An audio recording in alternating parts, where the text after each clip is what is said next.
Welcome to the Light of Sirio podcast. My name is Dori Fari and I will speak with a realized spiritual master about his views on life and the topic of spirituality.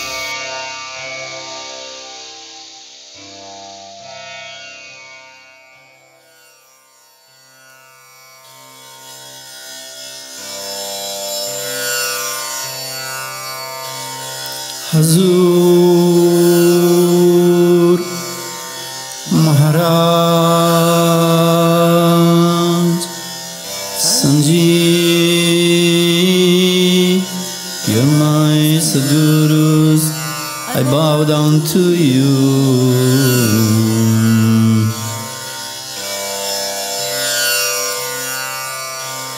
Hazur Maharaj Sanji, you're my Sadgurus, I love you.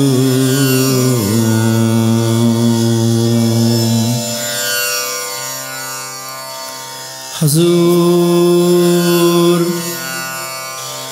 Maharaj Sanji, you're my Sadgurus, I adore you.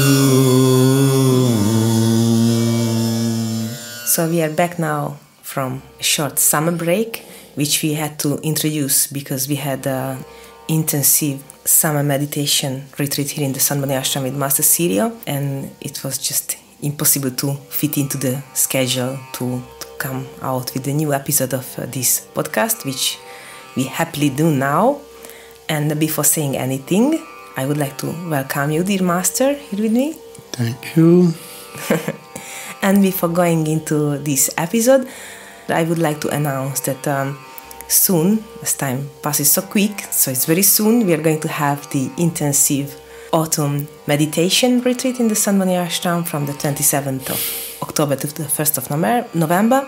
So if anybody is interested making a personal first-hand experience in the field of spirituality under the guidance of Master Sirio, you are welcome to contact me at the siriopodcast@gmail.com email, and then you will be updated with the details. Those who are interested how it went, the summer retreat, you can listen to, if I'm not mistaken, from episode 236.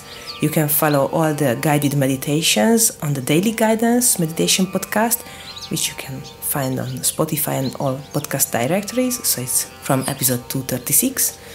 And then you can already enjoy some satsangs published on the Sirio Satsang YouTube channel. So you can listen to the teachings given out by Master Sirio, which are very thought-provoking, very inspiring and elevating. So what else to say? We said about the autumn retreat, forthcoming autumn retreat. We said about the Daily Guidance Meditation podcast.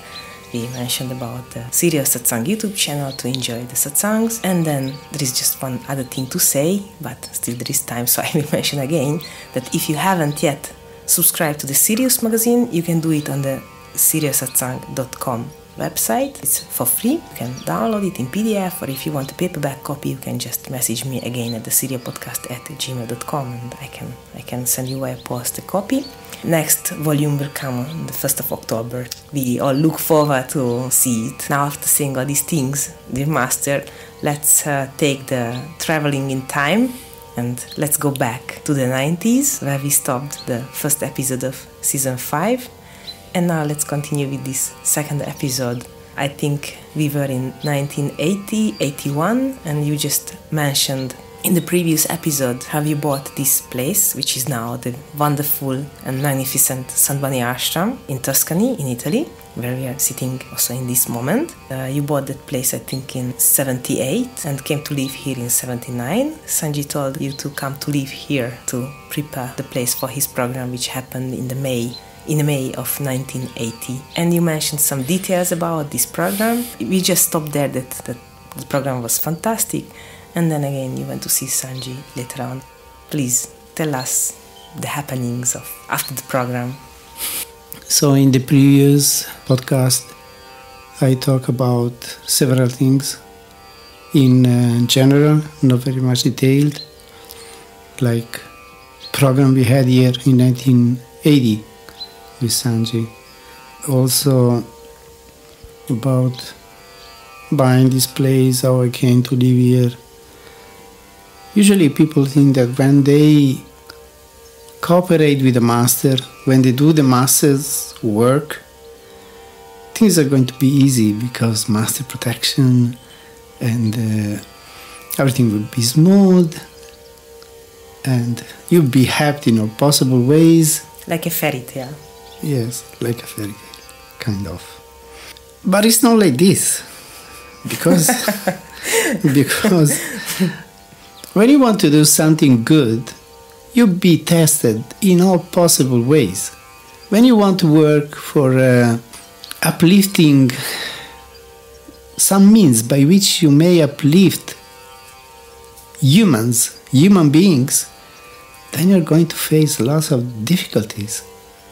At least in the beginning, in the starting phase of any good project, I think that there are always lots of tests, really, lots of problems, complex situations which you have to overcome somehow if you want to really continue with your project and show that despite of all the problems, you keep going, that your intentions are really very deep, very sincere, ready to stand any possible test.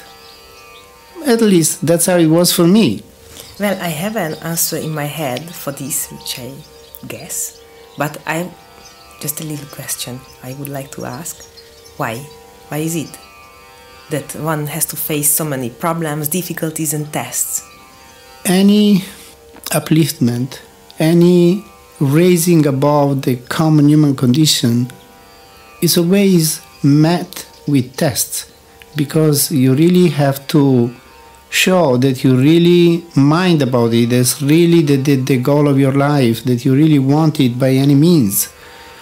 Most of the time I see with myself and I see with many other people that when they intend to do something good, then they are put to test to show that they really want it, they want to succeed. And they are ready to face also the difficulties that come along. Because then it's very easy. You do something and every possible help is given, things are smooth, and it might be for some people. But as far as I know about myself, I experienced in my life, and as far as I have seen in the life of other people with whom I have been connected in all these many years, it doesn't work like this. And also, when you follow a spiritual path that wants to transform you, then you have to face all your dark sides, all your weaknesses, all your idiosyncrasies, all your inner contradictions. Situations do come up, have to come up, so that you may face these your contradictions. So either you succeed or you are going to be clashed or walk away. Walk away, yes, that's how it is. When you want to go to the truth is going to make you naked of all your concepts, all your ideas, all your beliefs. You have to get rid of all of these. At least that's what my experience it is on the path.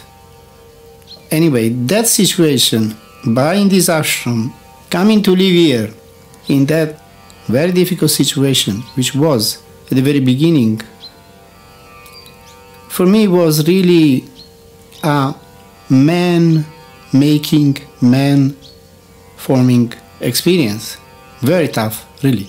And because I was a boy coming from Milan. I wanted to ask, how old were you? 26? 27? When I bought this place, I was 26. And when I came to live here, I was 27. I was coming from Milan, which was a city life, living in an apartment, everything quite easy. I had a job which I liked. I was working only in the morning and I was doing enough money for my living and also to set money aside so as to buy this place. Because the money that was put into buying this place partly came from selling the family house that we had. Partly came from my savings, which I... But that was the family house which you had in South Italy, which you didn't use anymore. In South Italy, yes. So we sold it. And both I and my brother got our money. And then from the job that I was doing, and he was also doing. And so we saved some money and we put it together and we bought this place. I was coming from that kind of life, which was an easy life. Of course, I mean, even when I was in Milan, life is never easy. I mean, even if you live in a city, it doesn't mean that everything is smooth and everything is easy. You know, after I met Master Kirpal, I got sick with tuberculosis. That's why I could meditate 2 long years with no interruption. Otherwise, there would have been no way for me to do it. I had to work and make my living. But Master's grace came in this form. Master's grace came in the form of a tuberculosis for you. Yes, which was a sickness in which I was not really suffering, I can say, because the only problem which caused me was doing some hard work or, taking a speedy walk. I couldn't run. I had to be quiet. And for what I wanted to do, it was very good. I had no problems because sitting in meditation was really not a problem for this. It's not that I was missing air or anything. I had to take my medicines. I could sit the whole day in meditation. That was a real blessing, but yet it was a heavy disease. I was hospitalized for 6 months. Then I went back home, and for at least other 6 months, I had to continue my treatment. Mm-hmm. And then in the spring of 1975, I could begin to work. Mm-hmm. Just 2 years after being initiated. That also was not easy. Now, anybody could have thought, I went to India, I met this master. First he sent you away, then he sent you away again. No, but I mean, I got all these great blessings from the meeting with this master. Now my life should be easy and smooth and one doesn't expect such complications. But, one has to see always beyond the event, what takes place in life, and see what is the real purpose of what happens, why it happens. So first sight you say, this is to be unlucky. Now I am 22 years old, 23, and I become sick like this. But if you look at it from another point of view, it's just the opposite, because that was the real blessing which I needed in order to do all the meditation that I was meant to do and I wanted to do. Well, probably it also changed the course, your life, in the sense that even if you didn't like to meet your friends the same way like before, but you were really taken out from society and you were in the hospital, you were staying there and not going anywhere else, just staying there, and you were taught to rest, and so you were just meditating. Well, I don't think that I would go back with my friends even if I stayed on, because I was so determined in what I wanted to do. And before going to the hospital, I was meditating all day long. And it was they who came to me, and many of them took initiation because of the impact they had with me after meeting Master. That was not the danger, really. But anyway, I would have to work at some point. Yeah, so you were really, what I meant, that you were taken out from society. You didn't meet nobody. Yes, I was there. Sometimes some friends would come to see me. But most of the time I was there in this place in which I knew nobody. I never talked with anybody. Really, I spent 6 months there. And I think if I shared 3 sentences with the people in my room, it was too much. So I was always very silent. And they were just wondering, what is this boy doing sitting there all the time, silent?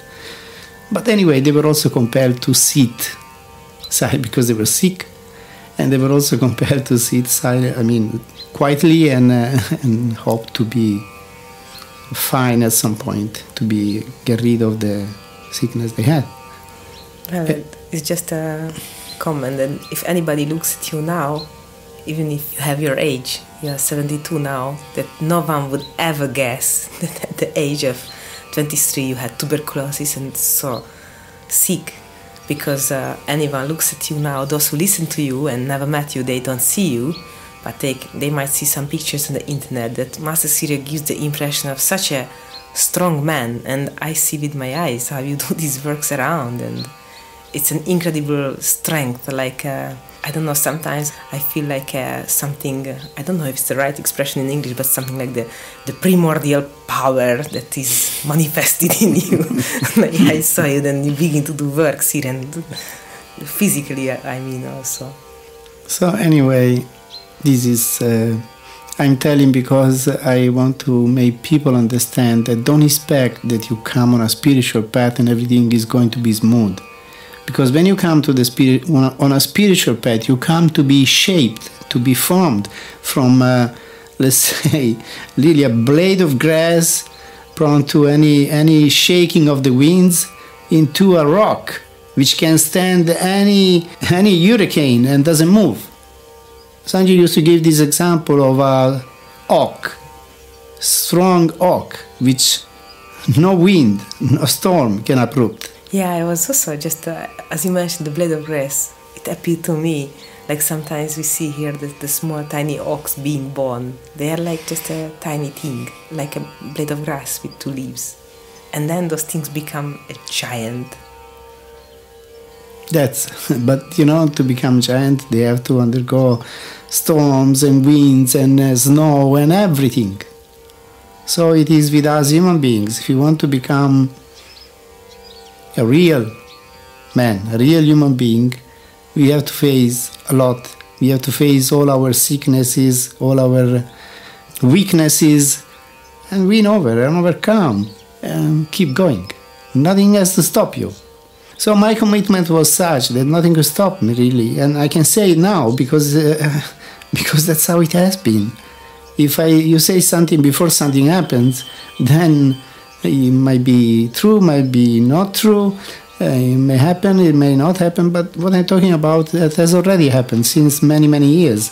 And I'm still here on this path and doing my best to help others now to face themselves and win over and become real human beings. So anyway, organizing all that program for Sanji which happened in 1980, but it began when I came to live here in 1979, July 1979. All that year I did so much work. And it's not that everything was met with by favorable circumstances. Sometimes it was really the opposite.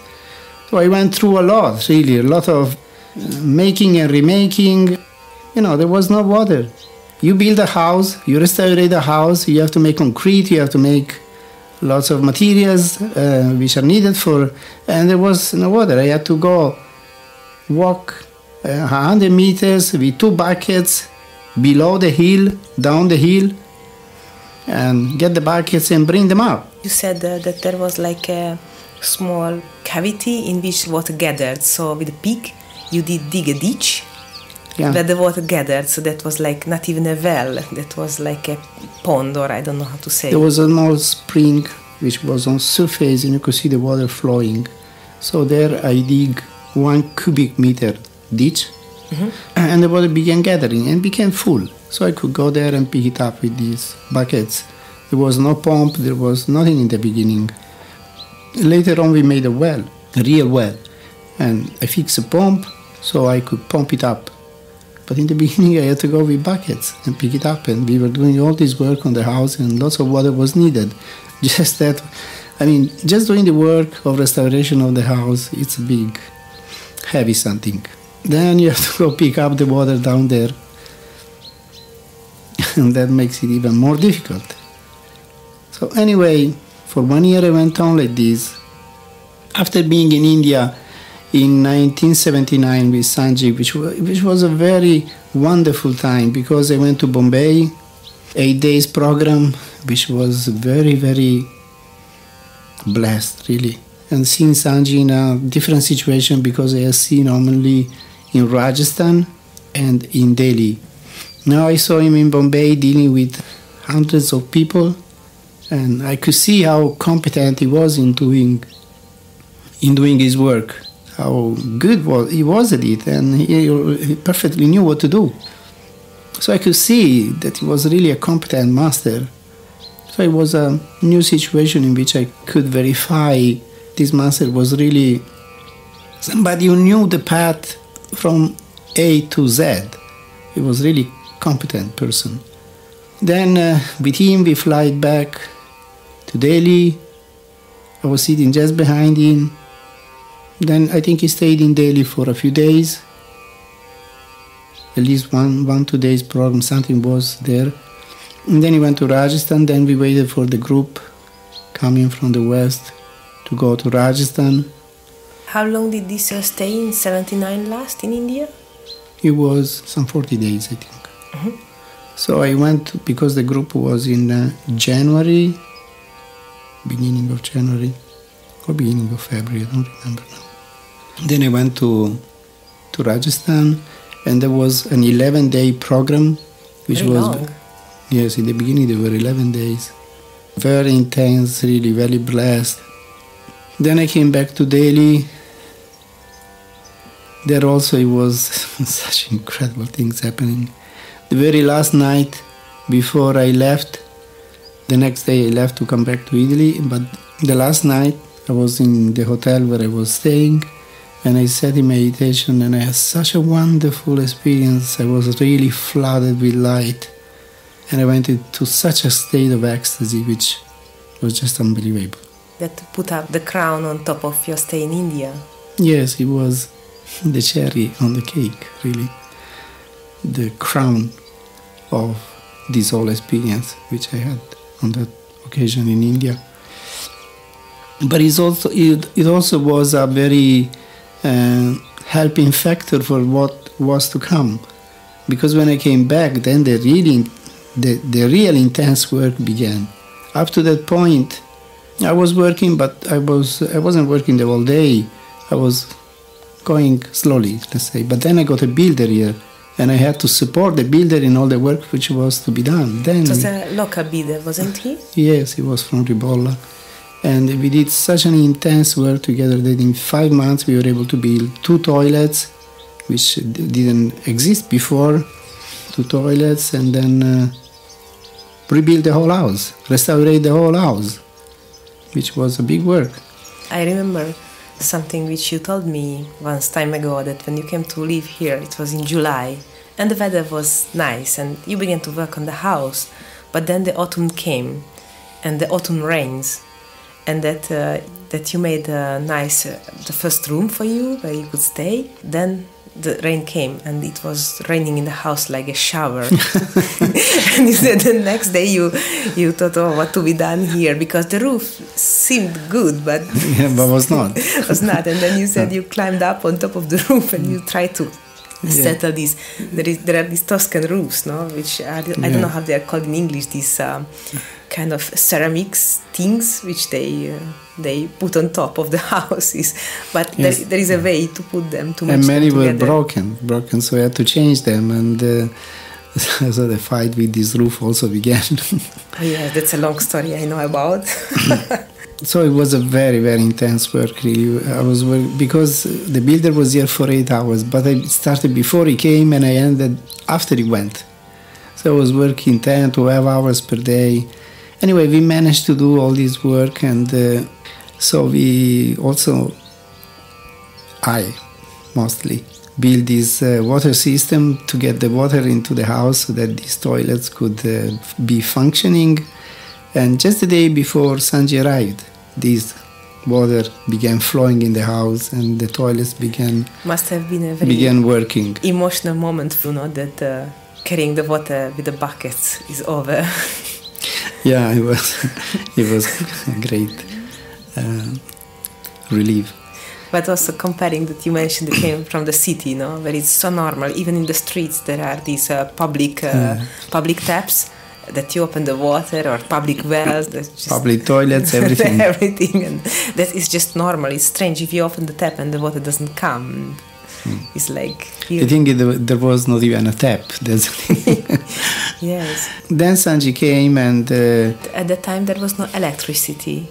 No, there was no electricity. Even when Sanji came, the first program, there was no electricity. Interesting. So there was no even microphone. Sanji was talking to this small crowd of people, 120 people. Now I verified there were 120 people. It was without microphone. But anyway, it could be done because it was not a big crowd. Well, also then, let's say the divine power took care of it, because you mentioned in the other episode that there was lots of rain. So you couldn't really have the satsangs outdoors as you planned originally. And you had to have in a room on the bottom of the house. Yeah, in Sanji's room, yeah. Mostly, yeah. And then people came in turns, so that then he didn't have to speak up so much. Yes. So there was, it was amazing to see people coming into Sanji's room. They would come for interview before they could be initiated, because he wanted to see all of them, those who wanted to be initiated before they took initiation. It was amazing to see these people coming into Sanji's room, look at him and bursting into tears. Many of them, really. Then there was this initiation, 2 initiations there were. Some 40 people were initiated, because now I was looking at my book and I saw the numbers there, which are correct. It was a very successful program. Very successful. I mean... In spite of all the difficulties. Yes. But it happened because I was able to face the difficulties, otherwise nothing would have happened. So you see, you make a big effort and then you are rewarded. But while you're doing the effort, you're not rewarded. You face difficulties, a lot of them, and see if you can go on. If you're really determined to accomplish what you want to accomplish, what you're meant to accomplish, and what you believe in, and so forth. The program was successful because I was able to face all those difficulties. All these people came, they came from several parts of Italy. They came, I guess, from England also some. From France, there were some people. From Malta came a good, consistent group. So there were 120 people, and 40 of them took initiation. So Sanji was very happy because, of course, I mean, I can understand him. You go to give a program somewhere and there is nobody, it's disappointing. But if there are 120 people, then it's a group. It's quite a group, an audience. And 40 of them want to be initiated, so even more successful. Yes. So Sanji was very happy with this program. And even after the program, he wrote me a letter in which he thanked me for organizing this program and making it so successful. And then I guess, because you always described him as a very practical person, not just a master who gives blessings, but he himself, like a farmer who worked with his hands, physically, so a practical person. So I'm sure that he understood very well when he arrived here what's the situation. Just beginning from taking the road from Ribolla, that when you arrive to Ribolla, up to that point, it's okay. Then, I mean, maybe probably he landed in Rome, he took the trip on the highway. Then, okay, then there are all the roads that you have to take up to Ribolla. It's a long way. Then you already can begin to grasp, oh, it's isolated, this place. But then you go out from Ribolla and the road, the way it was at those times, then you begin to understand, wow, he saw the house and the circumstances and how much efforts you put into it. So, well, when I went in January, Bombay and Delhi and India anyway, and Rajasthan. In 79, you mean? Yes, there I explained to him the situation really. Ah, I see. Yes, I explained to him very well what was the situation and what I was doing and all the difficulties which I was facing. And of course he encouraged me and said, just keep going, you will see it will be fine and you will succeed and this and that. When he left this place and I took him to Rome, then he flew to London. So did you pick him up yourself? Yes, I went to Rome to pick him up, and after all these many months of hard work and struggle in which I was so tested and so, I would say, broken and tired, eventually when he arrived in Rome, I just looked at him and I felt so relieved and I felt so uplifted that I kind of forgot all the problems and all the hardships which I had been facing. Then we came here and the atmosphere at the ashram was so beautiful, really. When we arrived here, it was like a flowering of the place.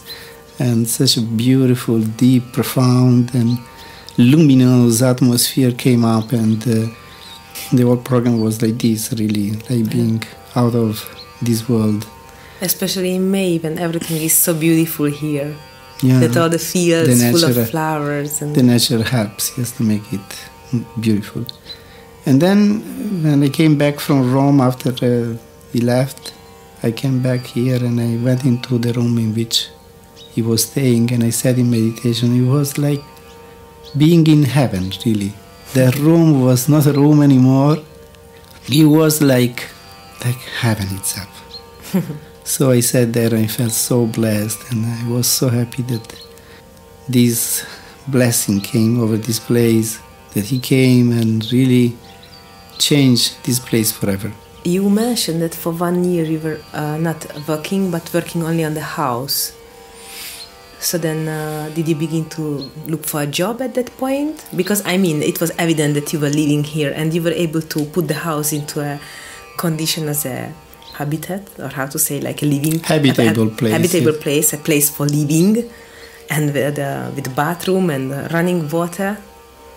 Well, and everything was nicely plastered and painted. Yeah, even if there was no electricity, so no fridge and other things and light, but still, at least this. But I like that kind of life. Anyway, for 10 years we were without electricity here.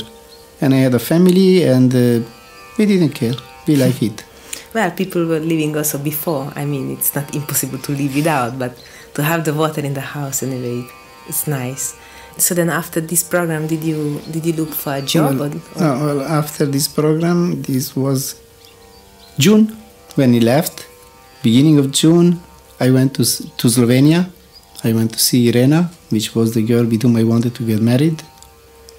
There we decided to finalize this coming together. So we took agreements that she would come here the next month. And then in August we would get married. That's what we decided. So then in July, I came to live here in July 79. She came to live here in July 1980. Then on the 19th, we were having a retreat from the 15th, as we usually have, to the 21st of August. There were some 15 people. So we had this wedding ceremony in the city house in Roccastrada. We didn't care about a religious ceremony because she was not religious. I was even less religious. We began living here and I didn't have a job. She didn't even know that I didn't have a job. But anyway, it seems that your life really took a different direction. Yes, of course, it changed a lot. It was totally different life from then on. Really much easier, everything, because we were two people helping each other anyway, doing the needed things to go on with life. And anyway, as I said, I didn't have a job, so I did several kind of works to gather a bit of money to go on with life. And then eventually in February or March 1981, I got back my license and I began doing my work as I was doing in Milan. That's how it went. So it's very interesting how everything took shape eventually, that you were tested, you went through all these trials, and then you began a new life with a new chapter in your life. Thank you very much, dear Master, for sharing all these things with us. Next episode comes after 2 weeks, when we can maybe hear in details all these things which you just mentioned now. So as I said in the beginning, if you have any questions, anything to say to me, then you can send an email to siriopodcast@gmail.com. And also I would like to say that on the 11th of September, on the occasion of the birth anniversary of Sant Singh, Master Sirio is going to give a live Satsang on YouTube. So if you subscribe to the Sirio Satsang YouTube channel and click on the little bell, then you will get auto notification about this Satsang and any other new uploads. So then thanks for listening and God bless you all. And now let's listen to a wonderful mantra sang by Master Sirio in tribute to his great masters. Hazur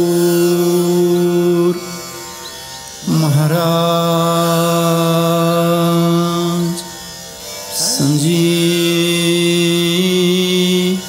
you're my Sadgurus, I bow down to you.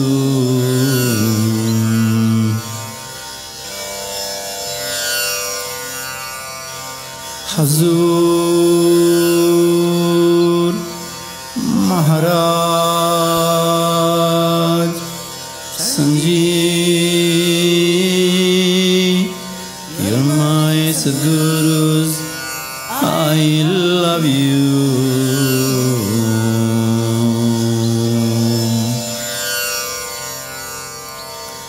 Hazur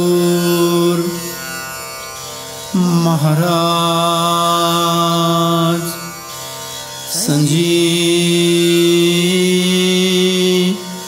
you're my Sadgurus, I adore you.